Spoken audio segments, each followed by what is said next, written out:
Legion, thank you for being here. We got Joe Mays, veteran. All right, be able to be here. Rick Lemus, thank you for being here. We got Sam Pachucas here today. We got the city manager. Thank you for being here. Show some of that city support. Mayor's resolution. I don't know some of the other people's names. Linda Vasquez, thank you for being here. Donnie Pittman, brother, Medal of Honor, thank you for being here. And Josie Adami is being here today. All right, so today we're going to be raising the Army flag, for 250 years of service. All right, and later on I'm not going to talk, but after that we got the little remark. So what we'll be doing today is we're going to go ahead and be posting the colors to my color guard over there. So they'll be doing that. And then we're going to go ahead and do a little opening prayer by our chaplain, VFW Post 52, Art Maldonado, right over there. I got to do my left hand, all right? And then we're going to do the Pledge of Allegiance by Josie Adami, right over there. It's the airborne tap. Get people's attention, all right? Just like that. And then after that, we're going to raise the Army flag. We'll raise the Army flag. Since the state flag is down too, we're going to be playing To the Colors. All right, To the Colors of you call. She's got the phone. If the phone don't work, we're going to do it in silencio, all right? That means no color. We're not going to wait. You got things to do. George got nothing to do but relax, so we do that good, all right? So we'll do that, then we're going to dismiss our color guard. They'll go take off, and hopefully they'll be ready, because they're out there in the sun looking sharp, and then we're good. And then we're going to do our little remarks, all right? And then our remarks, if you were made to come out here, we're going to spend about an hour just talking about the military. I was in there for 20 years in the United States Army and 3 years in the United States Marine Corps. So you want to hear a couple of stories? I got them, all right? Well, with no further ado, we'll go ahead and get started. All right. Since you're all already standing, go ahead and get ready to lead ride for the posting the colors by the VFW Color Guard, VFW Post 52, remain standing for the opening prayer by Art Maldonado, VFW Chaplain, and the Pledge of Allegiance recited by Josie Adami. All right, so right now, roof, up, house the colors.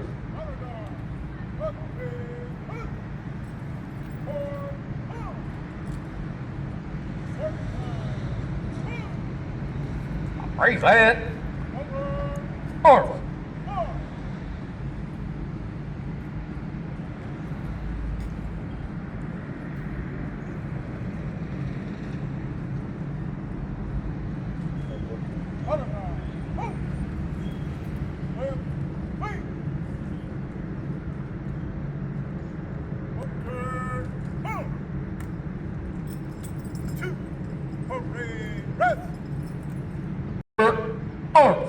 We now have the opening prayer by the chaplain.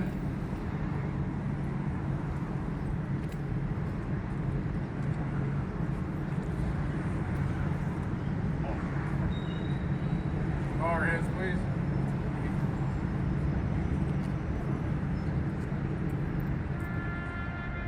O sovereign ruler of the universe, who art the Lord of hosts and God of peace, without thee our efforts are vain. Continue thy blessing upon us and our families. We pray thee and guide us during our deliberations. We beseech thee, O God, to bless the dependents of our departed comrades and to comfort all who gave their loved ones to our nation's cause. Bless and strengthen the sick, the needy, and the afflicted. Bless, we ask thee, the widows and children in our national home, and help us to fulfill our duty toward them. Continue thy favor upon our order, and help us to practice the spirit of true comradeship, both in our councils and with the world at large. Enable us to better the community in which we live through our devotion to duties as citizens. We now have a moment of silent prayer for our departed comrades and for those missing in action and those held as prisoners of war. These and all other necessary blessings we ask of thee, mighty ruler of the universe. Amen.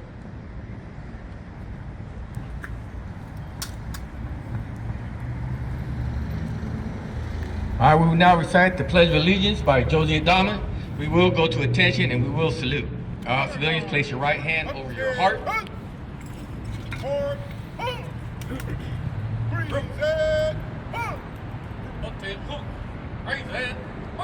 I pledge allegiance to the flag of the United States of America and to the republic for which it stands, one nation, under God, indivisible, with liberty and justice for all.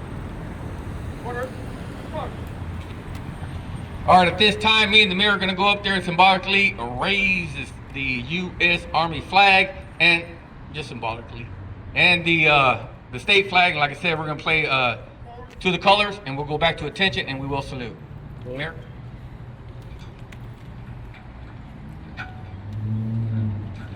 Group, up, take it, who?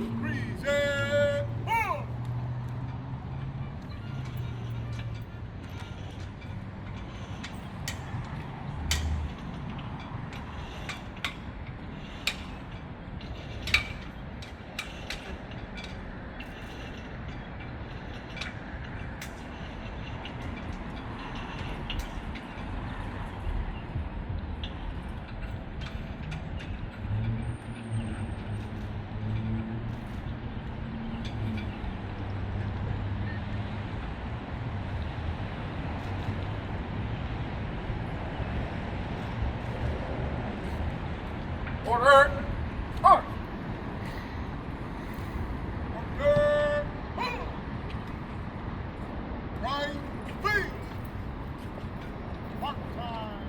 Forward. Forward. Forward.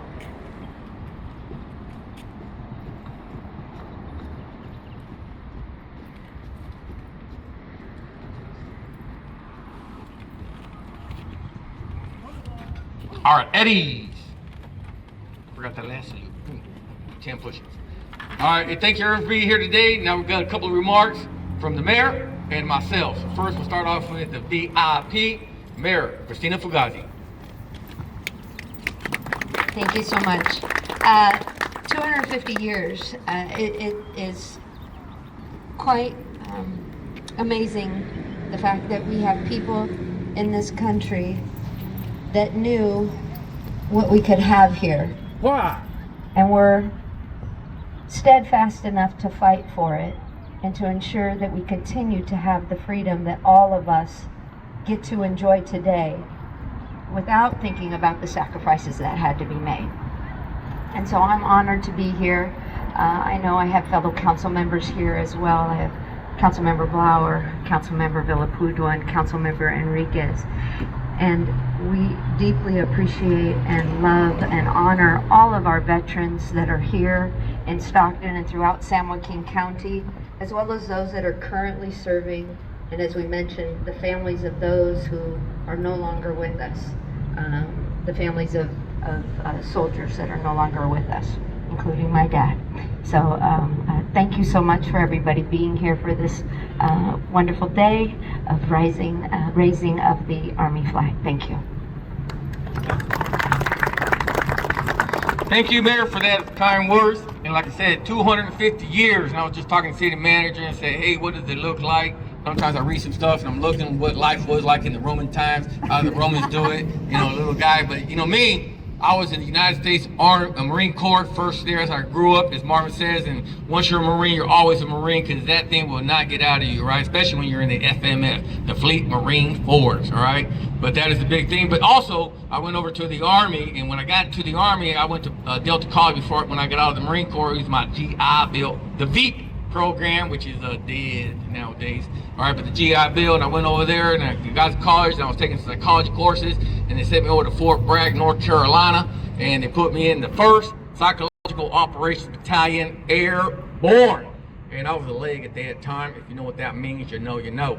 All right, but it was kind of weird. I said, wow, man, they must have looked at my record and saw that I like psychology and sociology, and they're going to go ahead and put me in the right place. But I was 71 Lima, and then back then I was a green card holder, and so I didn't have security clearance. And there I was in the print plant, and they would go do their secret stuff, and George had nothing to do but watch the clock. And can't watch it. They can't talk to me about it. And so sometimes people like to watch the clock, and George does not. George does not like to watch that clock.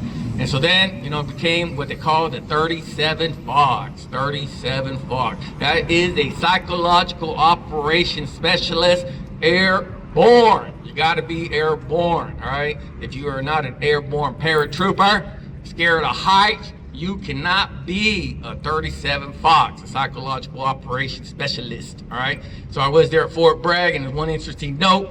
When I was Georgia right at Fort Bragg, he was a specialist E4 for the 1st Psychological Operations Battalion Airborne, and I got out, as you see me today, as a Command Sergeant Major, all right, for the 1st Psychological Operations Battalion Airborne. So when people read my history, which they will, because right now the 1st Psychological Operations Battalion Airborne is still alive and kicking in North Carolina. All right, and if you have not been to North Carolina during 82nd Airborne Week, you should do it. Do it at least one time. Go see a multi-ship operation. That is outstanding for the viewer, not for the jumper. For the jumper, he's landing on a tarmac, and during that operation, 800 airborne paratroopers, about 10% are going to break their ankle or their leg or something bad like that. And then after the airborne operation, you go to the 4th floor of Womack Army Hospital, and that's where it will be located, all right? But it is a challenge. It is good to be an airborne paratrooper. How many airborne paratroopers are got out there? One. All right, Father Pastor.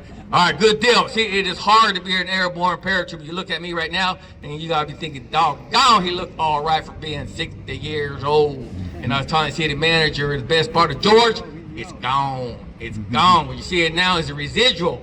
It's fading away. My mustache is there, and that's by, as I would say, relaxed grooming standards, because George was a special operator, special operations. He was not in the conventional forces. And if you know the difference, you know the difference. If you don't, you don't. But if you want to learn about it, we are located at the VFW Post 52.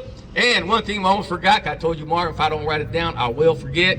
And that is, today is Women's Veteran Day, because the Air Army does have women in the United States Army. So thank you, women, for being here today. An acknowledgement, and I'll tell you another fun fact. Like I said, George can get talking if you get going. All right, but when I was in the United States Marine Corps, the Fleet Marine Force, 1st Battalion, 9th Marines, George seems to always track the 1st, because George is number 1. All right, so I was in the 1st Battalion, 9th Marine, 1st Marine Division right there at Camp Horno, right? Camp Horno. There was no females, 0. Matter of fact, if you break out that little Marine Corps handbook, it'll say Chapter 7 does not apply to females, and that was land navigation and stuff, and it's on there. But now, you know, they're making it everywhere. And then in the 37 Fox field, and I went from the being a 0331 machine gunner in a 41, I went to be a 71 Lima. 71 Lima is an administrator, and that's another story, but I don't want to keep you guys out here. But when I went from to Fort Jackson, North Carolina, half the platoon was females, and I was going to kosher chalk. I was like, doggone. All right, but I'll leave you one last thing. The difference between the United States Army and the United States Marine Corps is the Army is just so freaking big. You would be surprised. You can't even wrap your hands around it. And to see the power and the might of the military, I also went to Kosovo. Y'all remember that UN mission? And the Russians were out there and trying to get everybody. That was Georgia's only conventional op. Well, Panama was conventional. No, it's still special op. But we went over there, and then you can see it. We went with the power and the purse, and we flattened the doggone hill. And if you ain't never seen a hill flattened, all right, in about 30 friggin' days, that's what the power of the military can do. The power of the U.S. government. That's what we can do. All right, so just remember, as both veterans, and then just final thing, is things military George had the honor and privilege to work with fine gentlemen, outstanding individuals, officers. I get emotional, so I gotta back.